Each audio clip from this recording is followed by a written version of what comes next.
সোনার কাব্যগ্রন্থের প্রথম কবিতা সোনার তরী।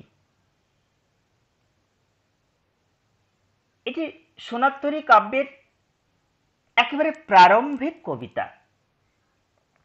অর্থাৎ সোনার কাব্যগ্রন্থটি শুরু হয়েছে সোনার কবিতা দিয়ে আর শেষ হয়েছিল নিরুদ্দেশ যাত্রা কবিতায়।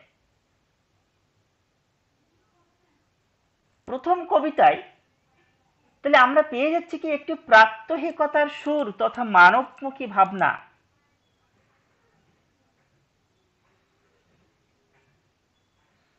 এবার মানবমুখী ভাবনা কি? আমাদের প্রত্যেকের জীবনেই এই মানবমুখী ভাবনার পরিচয় কিন্তু আমরা পাই। তো যাই হোক, সেই মানবমুখী ভাবনার অনুসন্ধান আমরা একটু পরে করব। তার আগে যে মূল যে কবিতা যেটা আছে সোনার কবিতা, সেই কবিতাটা একটু আগে আমরা পড়ে নিই। গগনে গরজে মেঘ ঘন বরষা, কুলে একা বসে আছি নাহি ভরসা। রাশি রাশি ভাড়া ভাড়া, ধান কাটা হলো সারা, ভরা নদী ক্ষুরধারা, খর পরশা। কাটিতে কাটিতে ধান এলো বরষা। একখানি ছোট ক্ষেত আমি একেলা, চারিদিকে বাঁকা জল করিছে খেলা। পরপারে দেখি আঁকা, তরু ছায়া মশি মাখা, গ্রামখানি মেঘে ঢাকা প্রভাত বেলা। এপারেতে ছোট ক্ষেত আমি একেলা। গান গেয়ে তরি বেয়ে কে আসে পারে, দেখে যেন মনে হয় চিনি উহারে। ভরা পালে চলে যায়, কোনো দিকে নাহি চাই, ঢেউগুলি নিরুপায় ভাঙে দুধারে। দেখে যেন মনে হয় চিনি উহারে। ওগো তুমি কোথা যাও কোন বিদেশে, বারেক ভিড়াও তরি কুলেতে এসে। যেও যেথা যেতে চাও, যারে খুশি তারে দাও, শুধু তুমি নিয়ে যাও ক্ষণিক হেসে, আমার সোনার ধান কুলেতে এসে। যত চাও তত লাও তরণী পরে, আর আছে আর নাই দিয়েছি ভরে। এতকাল নদী কূলে যাহা লয়ে ছিনু ভুলে, সকলে দিলাম তুলে থরে ভিতরে। এখন আমারে লহ করুণা করে। ঠাঁই নাই ঠাঁই নাই ছোট সে তরি, আমারই সোনার ধানে গিয়েছে ভরি। শ্রাবণ গগন ঘিরে ঘন মেঘ ঘুরে ফিরে, শূন্য নদীর তীরে রহিনু পড়ি, যাহা ছিল নিয়ে গেল সোনার তরি। ফাল্গুন 1298 বঙ্গাব্দ। মূল কবিতাটি তালি এরকম। এবার আমাদের এই কবিতার মধ্য দিয়ে আমাদের জানতে হবে, বুঝতে হবে যে এই যে এর ভিতরকার যে প্রাত্যহিকতার সুর তথা যে মানবমুখী ভাবনা কিভাবে উঠে এসেছে। সত্যি কবি এখানে দেখা যাচ্ছে যে প্রকৃতির সাথে নিজেকে যেন সত্যি কোথায় যেন মিশিয়ে দিয়েছেন, একাত্ম করে দিয়েছেন। শুধু তাই নয়, নিজের পঞ্চ ইন্দ্রিয়ের দীপ জেলে যেন মর্তের রূপ রস আহরণ করছেন। তিনি বলতে চাইছেন সংসার আমাদের জীবনের সমস্ত কাজ গ্রহণ করে, কিন্তু আমাদিগকে তো গ্রহণ করে না। আমার চিরজীবনের ফসল যখন সংসারের নৌকায় বোঝাই করে দিই, তখন মনে এই আশা থাকে যে আমারও ওই সঙ্গে স্থান হবে, কিন্তু সংসার আমাদেরকে দুদিনেই ভুলে যায়। কত লক্ষ কোটি বিস্তৃত মানবের জীবন পাতের উপর আমাদের প্রত্যেকের জীবন গঠিত। আমাদের আহার বিহার, বসন ভূষণ, ধর্ম কর্ম, ভাষাভাব সমস্তই পূর্ববর্তী অসংখ্য মানবের বিস্তৃত কর্ম বিস্তৃত চেষ্টার দ্বারাই বিধৃত। আমরা আগুন জ্বালিয়ে রাঁধি, কিন্তু যারা আগুন আবিষ্কার করেছিল তাদেরকে কি আমরা জানি বা চিনি? কিংবা যারা চাষ আরম্ভ করেছিল তাদের নামই বা কোথায় লেখা আছে? যারা যুগে যুগে নানা রূপে মানুষকেই গড়ে তুলেছেন, তাদের কাজ আমাদের মধ্যে অমর হয়ে আছে। কিন্তু তারা নাম ধাম সুখ দুঃখ নিয়ে কোন বিস্তৃতির মধ্যে অন্তর্হিত হয়েছে কে জানে।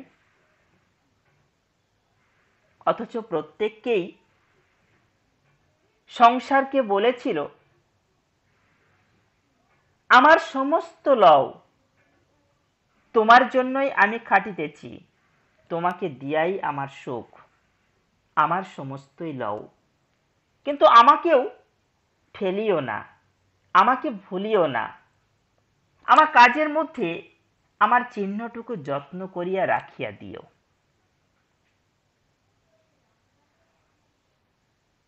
আমাদের জীবনের ফসল কোনো না কোনো আকারে থেকে যায়, অর্থাৎ আমাদের যে কর্মজীবনে যা কিছু সৃষ্টি করে গেছি হয়তো তার কিছু কিছু থেকে যায়, কিন্তু আমরা কিন্তু থাকি না।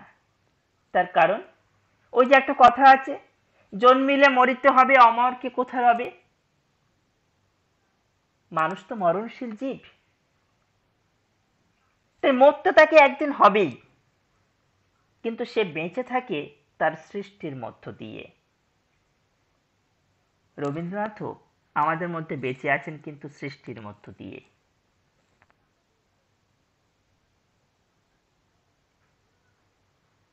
মানুষের এই সংসারে থেকে যাবার আকুলতা, এই যে বেদনা চিরদিন যেন চলে আসছে, এটা সে গড্ডলিকা প্রবাহের মতোই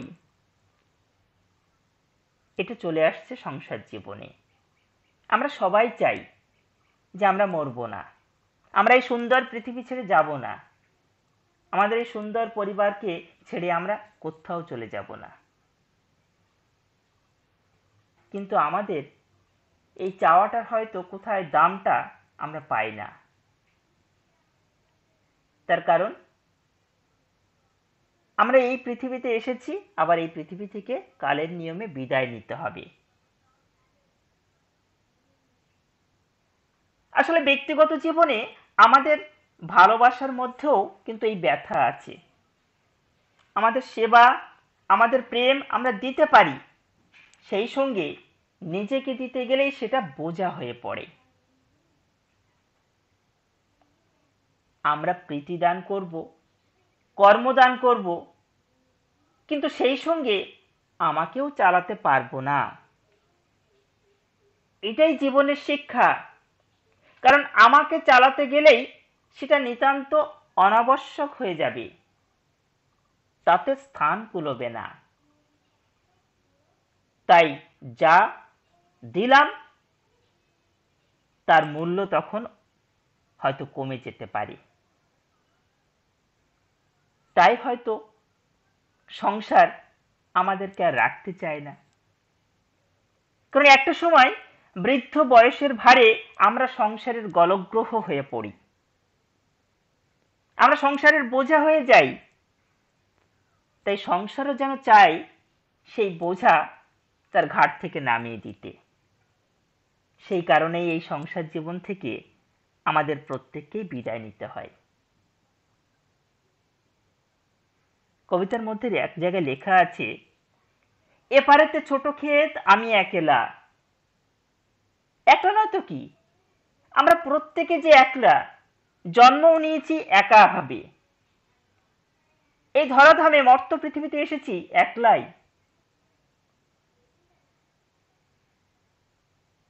আমাদের প্রত্যেকের চারদিকে যে অতল স্পর্শ স্বাতন্ত্র্যের একটা ব্যবধান আছে, তা কে অতিক্রম করবে? এই ব্যবধানের মধ্যে প্রকৃতিগত স্বাতন্ত্র্যের অন্তরালে নিজের জীবনের ক্ষেত্রটুকু নিয়েই কাজ করে যাচ্ছি আমরা। মানে নিজের গণ্ডির মধ্যেই আমরা সীমাবদ্ধ।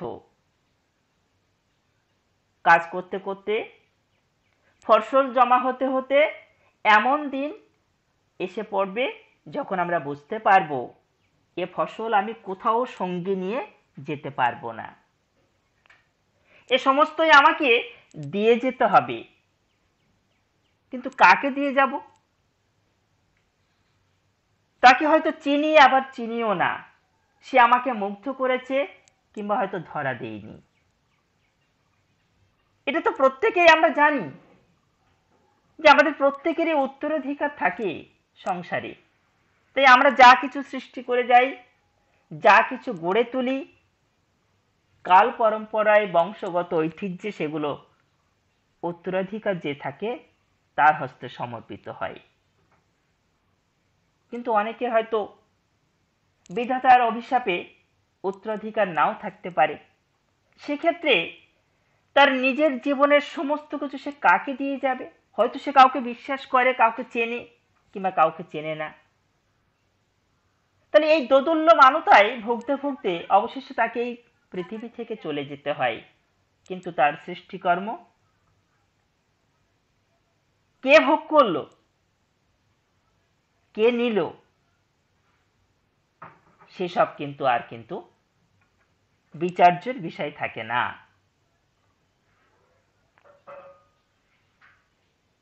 শুধু হয়তো আমি বলতে পারি, ওগো তুমি আমার সব লও এবং আমাকেও লও।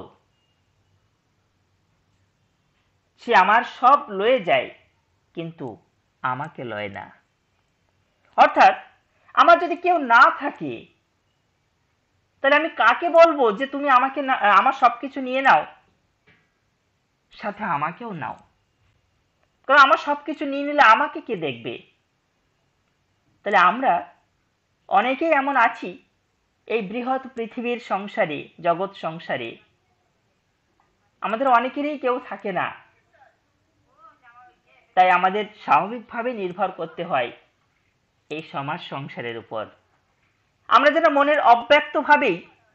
মনের ভিতরে অব্যক্তভাবেই বলতে থাকি যে সংসার তুমি আমাকে নাও, আমার সবকিছুই নাও, আমাকেও স্থান দাও। আমাদের সকলের সমস্ত জিনিস কুড়িয়ে নিয়ে সে যে কোথায় চলছে তা আমরা কেউ জানি না। সে যে অনির্দিষ্ট যাচ্ছে,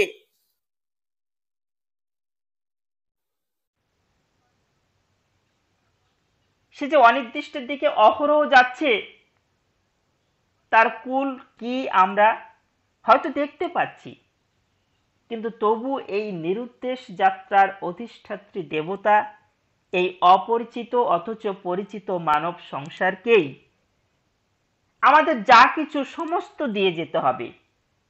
নিজে তো কিছুই নিয়ে যেতে পারবো না, নিজেকেও দিয়ে যেতে পারবো না।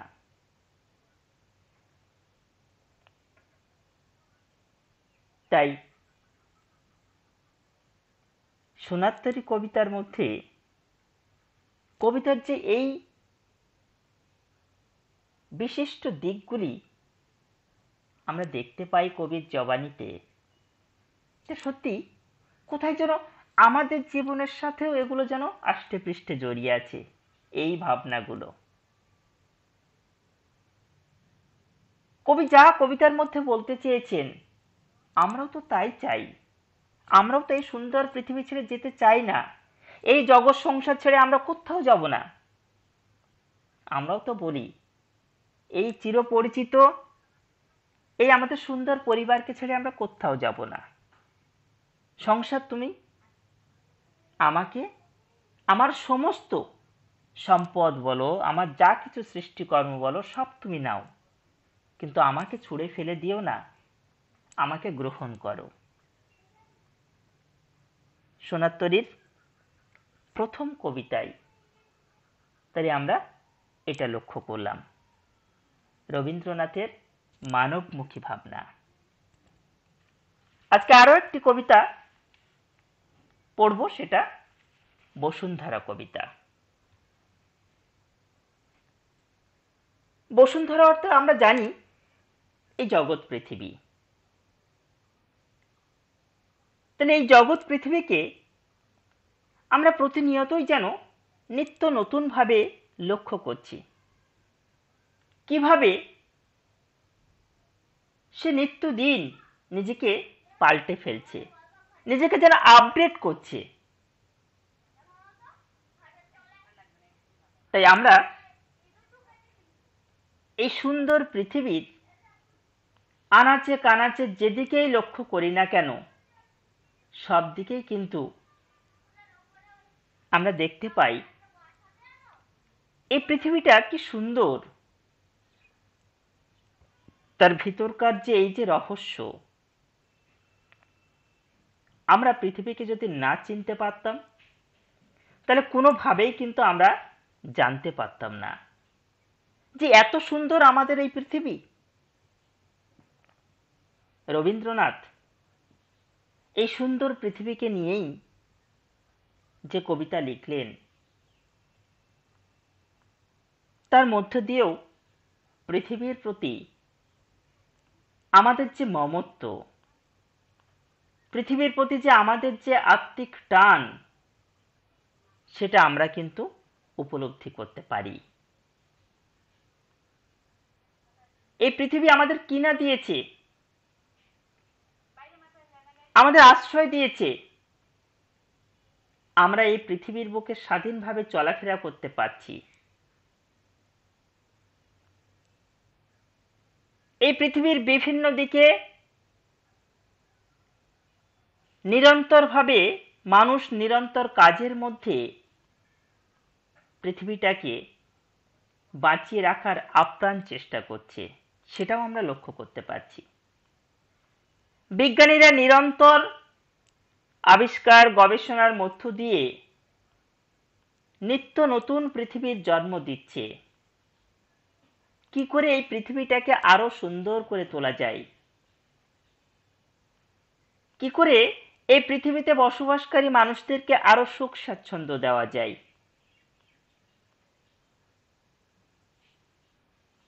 বসুন্ধরা কবিতাটি রবীন্দ্রনাথের মধ্যেকার এক বিশিষ্ট জীবন ভাবনাকে যেন তুলে ধরেছে। আসলে কাব্যের মধ্যে জগতের যাবতীয় জ্ঞান ভাণ্ডারকে মিলিয়ে দেওয়ার বিরল ক্ষমতা ছিল রবীন্দ্রনাথের। রবীন্দ্রনাথের লেখনী স্পর্শে কাব্যের মধ্যে প্রাণ সঞ্চার হতো।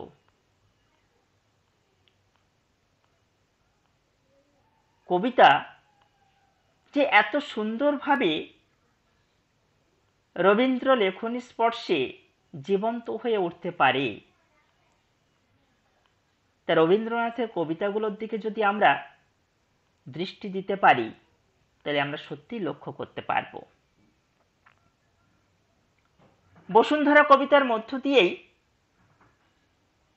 রবীন্দ্রনাথের এই বিরল ঋদ্ধির পরিচয় মেলে। কোনটা সেটা? সেটা হচ্ছে যে এই যে কাব্যের মধ্যে জগতের যাবতীয় জ্ঞান ভাণ্ডারকে মিলিয়ে মিশিয়ে দেওয়া, এই বিশ্ব ব্রহ্মাণ্ডের জ্ঞান লাভের ইচ্ছা, তার সঙ্গে পৃথিবীর প্রতি ভালোবাসা, এই দুটো যেন একত্রেই প্রকাশিত হয়েছে এই কবিতার মধ্যে। কবি নিজের ভাষায় আমার বৃহৎ সর্বাঙ্গে যে একটি অনন্ত রস, একটি জীবনী শক্তি অত্যন্ত অব্যক্ত অর্ধচেতন এবং অত্যন্ত প্রকাণ্ডভাবে সঞ্চারিত হতে থাকত। ছিন্নপত্রাবলীর 114 পৃষ্ঠায় এটা আমরা পাই। তাহলে এই যে তিনি বলছেন যে আমার বৃহৎ সর্বাঙ্গে যে একটি অনন্ত রস, একটি জীবনী শক্তি অত্যন্ত অব্যক্ত অর্ধচেতন এবং অত্যন্ত প্রকাণ্ডভাবে সঞ্চারিত হতে থাকত। তার মানে কবি প্রতিনিয়তই তিনি উপলব্ধি করতেন যে এই বিশ্ব ব্রহ্মাণ্ড বা পৃথিবীর সাথে কবির যেন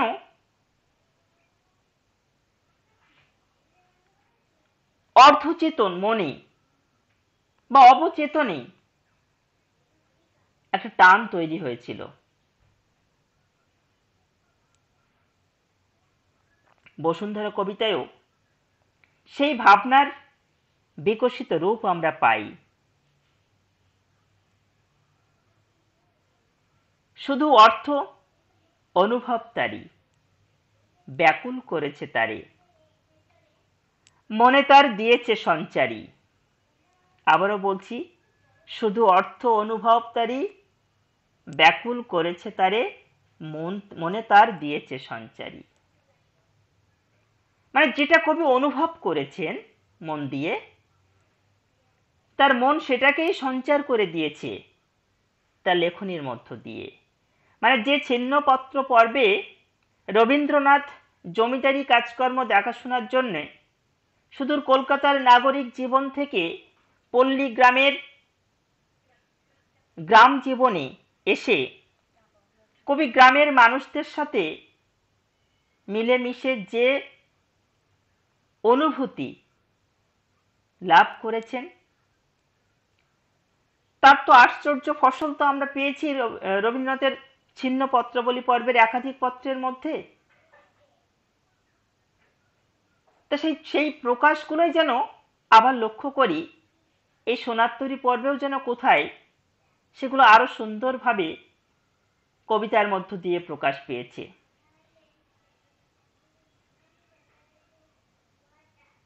কবি ছিন্নপত্রে বলেছিলেন, আমার এই মনের ভাব এই যেন এই প্রতিনিয়ত অঙ্কুরিত মুকুলিত সূর্য সনাথা আদিম পৃথিবীর ভাব। আবারও বলছি, আমার এই মনের ভাব এ যেন এই প্রতিনিয়ত অঙ্কুরিত মুকুলিত সূর্য সনাথা আদিম পৃথিবীর ভাব। বসুন্ধরা কবিতায়ও এই একই কথাই ব্যক্ত হয়েছে। তোমার মৃত্তিকা সনে আমারে মিশায়ে লয়ে অনন্ত গগনে, অশ্রান্ত চরণে করিয়াছ প্রদক্ষিণ সবৃত্ত মণ্ডল। বিরাট বিশ্বের মাঝে নিজেকে অনুভবের এই বিজ্ঞান চেতনায় আমরা বসুন্ধরা কবিতায় পাই। আসলে বসুন্ধরা কবির মর্ত জীবনের প্রতি মর্ত প্রীতি এতটাই লক্ষ্য করা গেছে, সেটা যেন এই বসুন্ধরা কবিতার মধ্য দিয়ে আমরা সুন্দরভাবে লক্ষ্য করতে পারি। এ টান আত্মিক টান, জন্মভূমির প্রতি টান। শুধু জন্মভূমি নয়, সমগ্র বিশ্বের প্রতি একাত্ম হবার প্রবল আকাঙ্ক্ষা, যেটা এই বসুন্ধরা কবিতার প্রত্যেকটি লাইনের মধ্য দিয়েই যেন আমরা লক্ষ্য করতে পারি। রবীন্দ্রনাথ যে কত বড় মর্ত্যরসিক ছিলেন সেটাও কিন্তু আমরা এই বসুন্ধরা কবিতার মধ্য দিয়েও কিন্তু দেখতে পাই। যে মর্তের ইট কাঠ পাথর শুধু তাই নয়, তুচ্ছাতি তুচ্ছ বস্তু যেন রবীন্দ্র লেখনী স্পর্শে জীবন্ত হয়ে উঠেছে। এটা সম্ভব হয়েছিল রবীন্দ্রনাথের অনুভবের ছোঁয়ায়, অনুভবের ঋদ্ধতায়। রবীন্দ্রনাথ যে মাপের শিল্পী ছিলেন, যে মাপের সাহিত্যিক ছিলেন, তার লেখনীর মধ্য দিয়ে আমরা এমন সব কবিতাই পাব, এটাই স্বাভাবিক। আর এটাই আমরা পেয়েওছি। তাই আমরা সত্যি সৌভাগ্যবান যে আমাদের মানব জীবনে আমরা রবীন্দ্রনাথের মতো এমন এক বিরল কবি প্রতিভাকে হয়তো চোখে দেখতে পারিনি, কিন্তু তার সাহিত্যের মধ্য দিয়েই হয়তো আমরা তাকে অনুভব করতে পারি।